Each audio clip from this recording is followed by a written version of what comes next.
तर धाराशिवमध्ये निवडणुकीमुळे ऐन थंडीमध्ये राजकीय वातावरण चांगलंच तापलंय। राणा जगजितसिंग पाटील आणि खासदार ओमराजे निंबाळकर यांच्यामध्ये जोरदार वाकयुद्ध रंगलंय।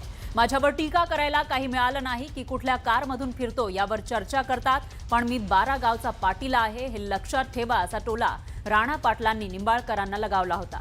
आणि यावर ओमराजेंनी जोरदार टीका तर केलीच, त्याचसोबत राणा पाटलांनी मशाल चिन्हाची खिल्ली उडवल्याचं म्हणत खोचक प्रत्युत्तर सुद्धा दिलं। सांगायला काहीच नाही म्हटल्यानंतर मग काय बोलणार? माझी गाडी काढणार, मी अमुक गाडीत फिरतो। आपण मी 13 आणि 12 वाड्यांचा पाटील आहे, मग माहिती का नाही? संत गोरोबा काकांच्या गावचा आहे मी। कोण आहे मी बाकीचं बोलणार नाही। ही तीरचं गाबाळ ती म्हणते मी किती गावचा? 12 गावचा तीरचा पाटील आहे। अरे तू दत्तक दिलेला पाटील आहे, तुम्हाला माहित नसेल तर सांगतो, ती दत्तक पाटील आहे।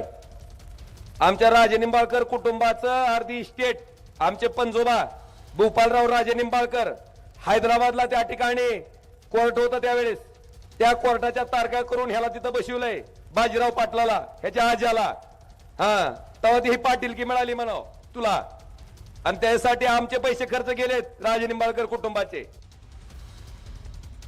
तर मशाल चिन्हाचा अपमान केल्याचं म्हणत निंबाळकरांनी राणा पाटलांवर जोरदार टीका केली।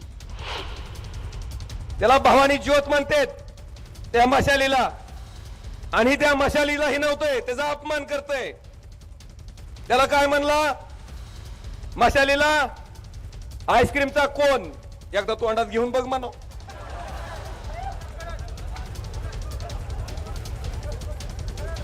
नेमकं गार वाटतंय का गरम होतंय ती कळल।